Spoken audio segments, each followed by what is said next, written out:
Hey guys, welcome back to the BuzWeaver channel, and in our top stories today, the government shutdown, right, the drama that happens each year between the two parties, and this is where their opportunity really to go into their performative roles to suggest that one or the other is not cooperating and is the cause of the government shutdown, as it were. So as we can see here from CNN, government shuts down after Trump and Congress failed to reach deal, and they had 11 people right on this. How about that? But here you have just BuzWeaver, so make sure you hit that like button, because what we do here, ladies and gentlemen, if you're new, is we take the difficult, we take the complicated, we take the tumult, we take the confusion, and we break it down. So hopefully I can help out and try to bring some understanding to this and some direction on what's actually happening, or at least you have an understanding of how it all works. And I'm not suggesting that you guys don't know. I'm just saying that we cover it here, of course, because we want to take what the media is saying and kind of just give you a direct image of what's going on so that you can make up your own mind. Here we go. So where things stand now. Shutdown day one. The federal government shut down at midnight after a deadlocked Congress failed to reach a deal on funding. Republicans and Democrats are at odds over enhanced Obamacare subsidies, which is a whole other topic. Who's impacted? Federal workers bear the brunt of government shutdowns, and the White House has said federal workers' layoffs are imminent. Agencies and activities deemed essential are still open, and we're tracking which programs are affected. How long will it last? Senators are leaving town until Friday, meaning the government will shut down at least until then, though likely longer. So time since shutdown, as of this recording, it's been 17 hours, 58 minutes. But, of course, we prep all this stuff for YouTube for different reasons that we're still trying out.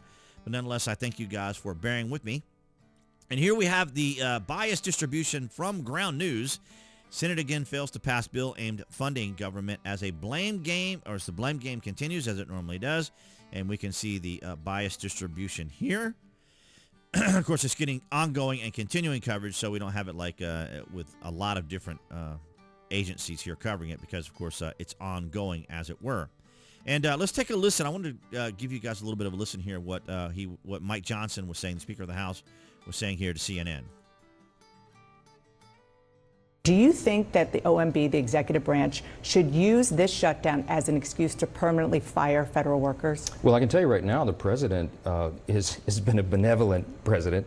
He is mitigating the harm right now. OMB has not come out of the blocks and fired a bunch of people. That's not what's happening. But do you think they should? Well, it provides an opportunity. Chuck Schumer has provided the Trump White House with an opportunity to downsize the government on priorities and policies and personnel that they deem to be non-essential. Now, Chuck Schumer has very different priorities about the federal government than What's your priority? Republicans. You're the Speaker of the House. You can say I certainly want to downsize the size and scope of the federal government. So you think that people who are maybe furloughed right now, or even working without pay, should be on the chopping block for permanent dismissal? I wouldn't say that, because the people that are furloughed right now are hardworking American federal workers. Who should be fired during the shutdown?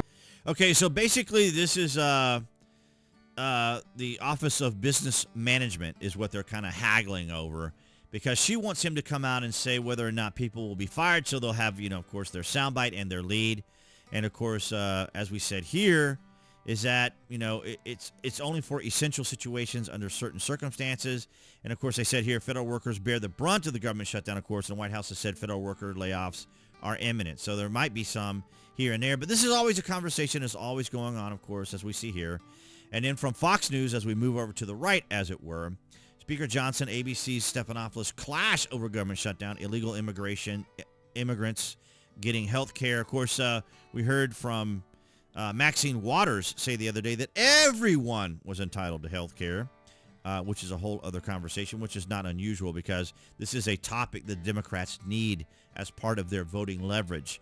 So House Speaker and ABC anchor spar over health care provisions as a partial government shutdown begins. So here we can see a little bit more of another conversation along the similar topics, of course, for the media to grab their sound bites. So we'll take a listen to what the exchange was here between Speaker Mike Johnson and George Stephanopoulos, who owes Donald Trump $1 million for defamation.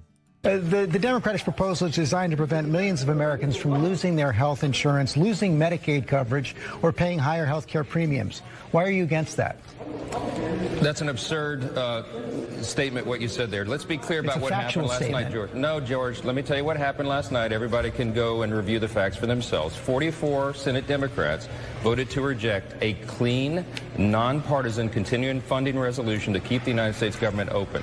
The Democrats said instead that they wanted to give health care to illegal aliens instead of keeping critical services provided for the American citizens. That's what happened, plain and simple. Every Democrat in the House, except one, voted against the clean continuing resolution. It was nonpartisan in nature. There are no policy riders on it that Republicans favored. It's exactly what Chuck Schumer and other Democrats voted for in March. But they've changed their tune. They changed their tune because Chuck Schumer is having political problems right now. That's just a simple fact, and everybody knows. Right. And then, of course, he goes into the political elements of it, as we just mentioned here. A lot of what we're seeing, for example, from Democrats when they're out there speaking at the podiums, well, at one point it was nearly every day for Gavin Newsom and Karen Bass. But the point being is the Democrats have to look as though they are opposing Donald Trump, right? They have to look like they're doing what their constituents want, which is they oppose Donald Trump. They don't want Donald Trump to be in any sort of power position whatsoever, much less telling them what to do or what they can and can't do, which Trump isn't doing, right? It's ideological. There isn't anything that Trump is physically doing that is keeping these individuals from going about their daily functions in their lives. They are preoccupied with ideological issues. They perceive that something is happening, and so under that, they believe that they are somehow being oppressed. And then, of course, we can see here just over the years, really, of how these government shutdowns continue to happen back in 2024. And then you have individuals talking about what's coming up. And then, of course, we have these from last year. And then, you know, the shutdown facts. And it's basically the same arguments. Spending bill fails in House on House vote. Well, this is starting in the House, not in the Senate, but we're in the Senate now. But not to create any sort of confusion, let's go over to I had my crack staff, also known as ChatGPT, try to break things down as much as possible, because what we do here on the BuzWeaver channel is we take the difficult, we take the tumult, we take the confusion, and we try to break it down. So here's what we've done. We've gone here, and I've had ChatGPT break it down for us so that everyone can understand. You guys can share this information. So, Senate math and the need for cross-party votes. The Senate currently has 53 Republicans and 47 senators are effectively votes aligned with Democrats and independents, right? To pass a continuing resolution, which is what we're seeing here, or any significant spending measure under Senate rules, you generally need 60 votes to overcome a filibuster or get cloture, right? So, with 53 Republicans, even if every Republican votes yes, they still fall 7 votes short of 60. That means they must get at least 7 Democrats or Democratic caucusing votes to pass a CR. So this is where we are. So the Republicans have all voted 53, but they still need those 7 to get the 60 majority, or the 60 votes needed. And so this is where we are. So it's the Democrats who are refusing to vote on it. And of course, they're holding out because of Obamacare. And I don't know how many of you were impacted by Obamacare. I certainly was. I know my medical doctors across the board were not happy about what was going to happen with the Affordable Care Act, if for no other reason that each and individual interaction had to be a treatment. And I had an arrangement, a very nice one with my chiropractor, that if I paid if I came in at least once a month, then I could always come in at any time I wanted to for an adjustment for $20. And, of course, when Obamacare rolled around, everything had to be a treatment. Everything had to be documented, you know, and there's all this bureaucracy. So, for me, Obamacare just added more bureaucracy. The doctor's offices had to change their softwares. They had to do all kinds of these changes. They had to follow new rules and new regulations, and they were not too happy with it, and it didn't make any of this any more efficient or any more beneficial to individuals. Now, I can only speak for myself. You guys can let me know down in the comments how you were impacted by what they call the Affordable Care Act. But as you can see here from Reason Magazine article, Democrats shut down the government to obscure Obamacare's failures. The fight over whether to extend temporary health insurance subsidies is really a fight over how best to hide the cost created by the Affordable Care Act. And I can totally relate to that. We're seeing more evidence for this adage of the government shutdowns following Democrats' refusal to vote for a spending bill and did not include an extension of temporary Affordable Care Act, a.k.a. Obamacare, subsidies passed during the pandemic. So this is really kind of one of the main factors here, along with as he was saying there with Mike Johnson, or with CNN as well, over Medicaid and Medicare and illegal immigrants. Of course, as we said, it was Maxine Waters that said they wanted it for everyone. But of course, as we've said, the Democrats have to say things to their constituents that they think their constituents want to hear. And so this is what we're continuing to hear. So there's what the Democrats want people to hear, and then there's reality, and then that's what's happening. And the Democrats just don't want to cooperate because they're at a point now where it's basically their strategy is whatever Trump does, they do the opposite. And that's basically where we are.